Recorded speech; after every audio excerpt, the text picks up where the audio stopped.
Good morning बच्चों। आज हम कक्षा 7वीं में सामाजिक विज्ञान के अंतर्गत इतिहास का अध्ययन करेंगे। इतिहास का 8वां अध्याय।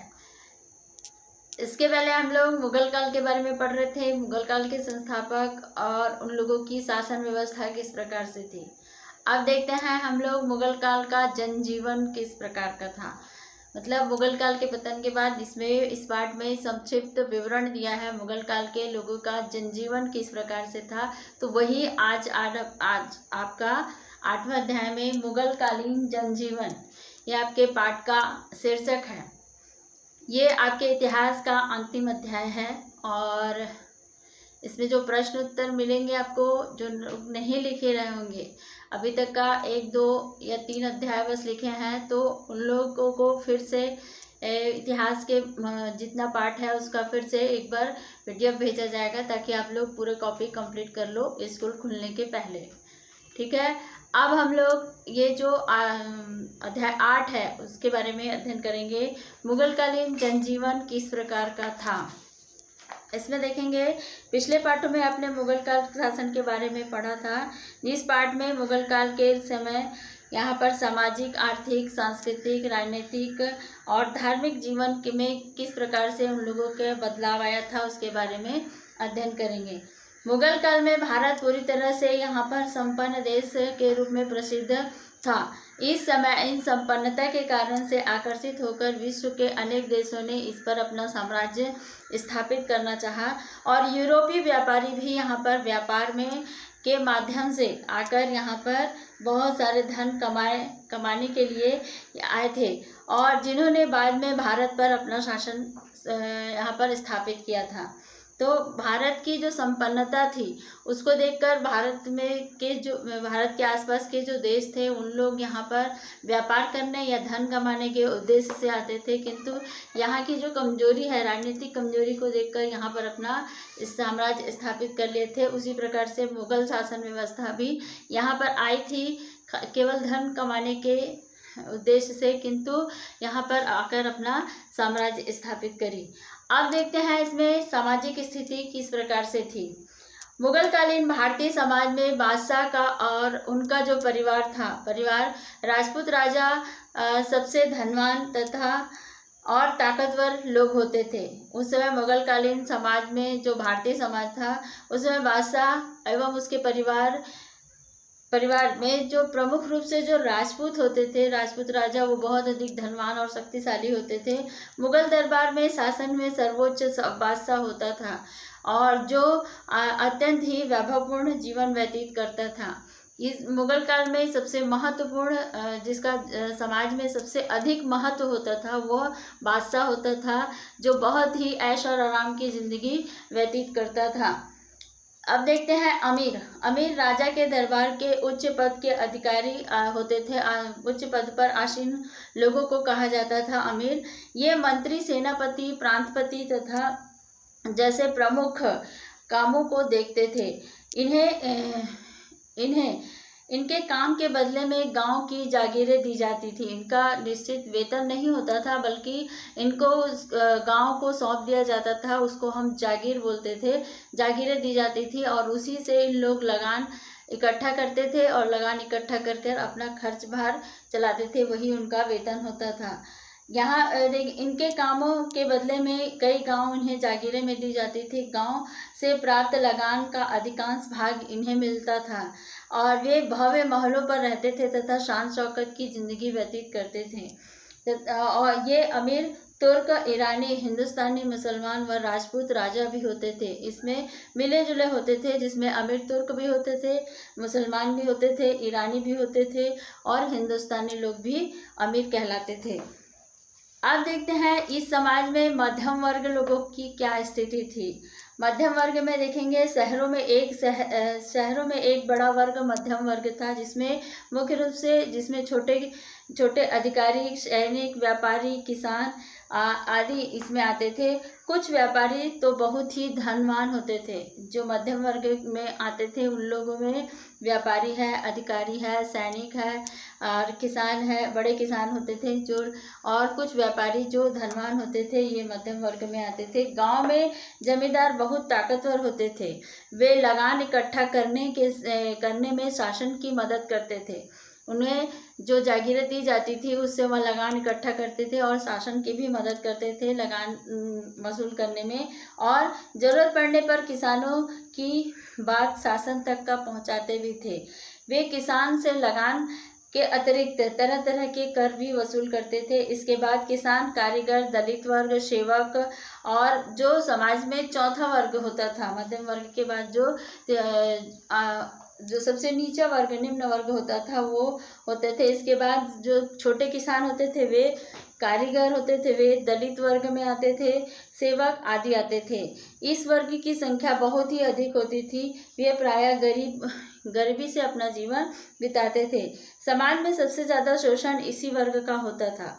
समाज में जो लोग, ये जो निम्न वर्ग के लोग रहते थे, इन्हीं लोगों का सबसे अधिक शोषण होता था और जमींदार तथा जमींदारों के अत्याचारों के तले ये दबे हुए होते थे और उनका सामना भी करना पड़ता था। अब देखते हैं मुगल काल के समय में जो छत्तीसगढ़ की स्थिति थी उसके बारे में हम लोग अध्ययन करते हैं। इस काल में छत्तीसगढ़ में कलचुरियों का शासन था। इसके पहले भी मैं बताई थी कि पूरे भारत में मुगल साम्राज्य का स्थापना तो हुआ था, किंतु पूरे भारत में छत्तीसगढ़ ही एक ऐसा साम्राज्य था या एक ऐसा राज्य था जहाँ पर मुगलकालीन शासन व्यवस्था का कोई भी विवरण इतिहास में हमको नहीं मिलता है। और इस काल में छत्तीसगढ़ में इस समय जो मुगल काल के समय में छत्तीसगढ़ में कलचुरी शासन करता था, कलचुरियों का शासन था। समाज में ब्राह्मणों को ऊंचा पद दिया जाता था क्योंकि ये धार्मिक कार्य पुरोहित का कार्य करते थे, जो शिक्षा प्रदान करते थे और अन्य कार्य भी करते थे। पठन पाठन का कार्य, पूजा पाठ का कार्य और शादी ब्याह का कार्य, ये सारे काम पंडितों का होता था, ब्राह्मणों का। इसलिए समाज में उनका सबसे ऊंचा स्थान होता था। राजाओं के द्वारा इन्हें गांव के गांव दान में दे दिया जाता था। क्षेत्रीय शासक और योद्धा भी होते थे। जो क्षत्रिय होते थे वो समाज में योद्धा होते थे, जो समय पड़ने पर युद्ध में समान रूप से भाग लेते थे। शेष अन्य वर्ग को भी समाज में इसमें उचित स्थान प्राप्त था। इस तरह से छत्तीसगढ़ में सामाजिक भेदभाव नहीं देखने को मिलता था। मतलब यहाँ पर मुगल साम्राज्य की स्थापना, मुगल साम्राज्य नहीं था, इसलिए यहाँ पर कलचुरियों का शासन था। और समाज में जो प्राचीन काल से जो बटे आ रहे थे, समाज को 4 वर्गों में विभाजित किया गया था जाति के अनुसार से। तो ब्राह्मणों को सबसे ऊंचा स्थान दिया जाता था, फिर क्षत्रियों का स्थान होता था, फिर वैश्य का होता था और सबसे नीचे शूद्रों का होता था, जो सेवक के रूप में काम करते थे। तो यहाँ पर समान रूप से सभी, कोई भेदभाव नहीं था, सभी को समान मानते थे। और इसमें हिंदू और मुसलमान पुरुषों के पोशाक आमतौर पर एक जैसे ही होते थे। हिंदू और मुस्लिम जो पहनते थे व्यक्ति लोग, तो उनके जो पोशाक होते थे एक समान होते थे। शहर एवं गांव के लोगों का पहनावा इन लोगों से सामान्यतः अलग अलग होता था, इनमें अंतर पाया जाता था। अब इसमें देखेंगे विभिन्न त्योहार और मेले का उत्सव किस प्रकार से मनाया जाता था। त्योहार, मेले तथा उत्सव मुगल काल में बहुत मनाए जाते थे। हिंदू तथा मुसलमान त्योहारों को मिलकर मानते थे और उस समय की प्रमुख त्योहार में इसमें देखेंगे दशहरा है, दिवाली है, होली है, ईद है, नवरोज है और मुहर्रम है। ये सारे त्यौहार जो हिंदू भी मानते थे और मुस्लिम लोग भी मानते थे, ये अकबर के समय से सभी प्रमुख हिंदू तथा मुसलमान त्यौहार दरबार में मनाए जाते थे और इसमें बादशाह भी भाग लेता था समान रूप से। दिल्ली, आगरा, लखनऊ आदि शहरों में यहाँ पर तरह तरह के मेले लगते थे और जिन्हें बड़ी संख्या में लोग एकत्रित होते थे। प्रतिवर्ष विभिन्न सूफी संतों एवं मज़ारों पर ये आयोजन किया जाता था। यहाँ पर त्यौहार से कम नहीं होता था। जो ये प्रतिवर्ष जो विभिन्न सूफी संतों के मज़ारों पर उर्स पाक लगाया जाता था, वो कोई त्यौहार से कम नहीं होता था। ये इसमें भी पूरे मतलब सभी लोग समान रूप से भाग लेते थे और आनंद लेते थे। इस सबके अतिरिक्त बादशाह की वर्षगांठ, शाही परिवार में विवाह उत्सव आदि भी धूमधाम से मनाया जाता था। अब देखते हैं हम लोग धार्मिक स्थिति किस प्रकार से है। मुगल सम्राट इस्लाम धर्म के अनुयायी थे, क्योंकि यहाँ पर अधिकांश करके मुगल बादशाह ही थे, तो मुगल ये इस्लाम धर्म के प्रमुख रूप से अनुयायी थे। किंतु ये सभी धर्मों का आदर करते थे और बादशाह अकबर और जहांगीर ने दूसरे धर्मों को जानने समझने तथा उसमें अच्छी बातों को सीखने का प्रयास किया था। और इसके लिए उन्होंने हिंदू साधु, पारसी तथा जैन मुनि तथा ईसाई पादरी और मुस्लिम जो मौलवी थे, मतलब हिंदू, मुस्लिम, सिख, ईसाई के जो धर्म गुरु लोग थे, उन लोगों से मिलकर इन्होंने चर्चा की थी और इसमें बातचीत की बल्कि उनकी आपस में बातचीत भी करवाई थी, जिसमें कि वे एक दूसरे के धर्म के बारे में अच्छे से जान सके। और उसमें अलग अलग धर्मों के ग्रंथों के बारे में वह उसे फारसी भाषा में अनुवाद कराया था। जो अलग अलग धर्म के ग्रंथ थे उन्हें फारसी भाषा में अनुवाद कराया, ताकि वे बात लोगों तक का पहुंचाया जा सके। और इसके बाद देखेंगे, इसमें फारसी भाषा में इसका अनुवाद करवाया और ताकि सभी लोग इस धर्म को अच्छी तरह से समझ सके। यह प्रवृत्ति समाज में आम लोगों में भी फैलाई गई थी, ताकि लोग एक दूसरे के धर्म के बारे में अच्छी तरह से जान सके। इस काल में तुलसीदास है, कबीरदास है, सूरदास है, मीराबाई है, रहीम है और गुरु नानक जी हैं एवं छत्तीसगढ़ के एक गोपाल मिश्र जैसे भक्त कवि भी इन धर्मों का आदर करते थे। मुगल काल में छत्तीसगढ़ में कबीर का आगमन हुआ था। जब यहाँ पर पूरे भारत में मुगलों का शासन था, उस समय छत्तीसगढ़ में कबीर पंथ का आगमन हुआ और छत्तीसगढ़ में गांव-गांव में कबीर पंथ का प्रचार प्रसार किया गया था। यहाँ का जनजीवन बहुत अधिक प्रभावित हुआ था। रायपुर बिलासपुर मार्ग में रायपुर से 56 किलोमीटर दूर एक दामाखेड़ा नाम का जो गांव है, वहाँ पर दामाखेड़ा कबीर पंथियों का प्रमुख तीर्थ स्थल माना जाता है। इस समय कलचुरियों से शासन काल में छत्तीसगढ़ में देवी पूजा, शक्ति पूजा प्रारंभ हुई थी, जो पूरे देश में फैल गई थी। और रतनपुर के अतिरिक्त यहाँ पर बमलेश्वरी है, डोंगरगढ़ में बमलई माता है तथा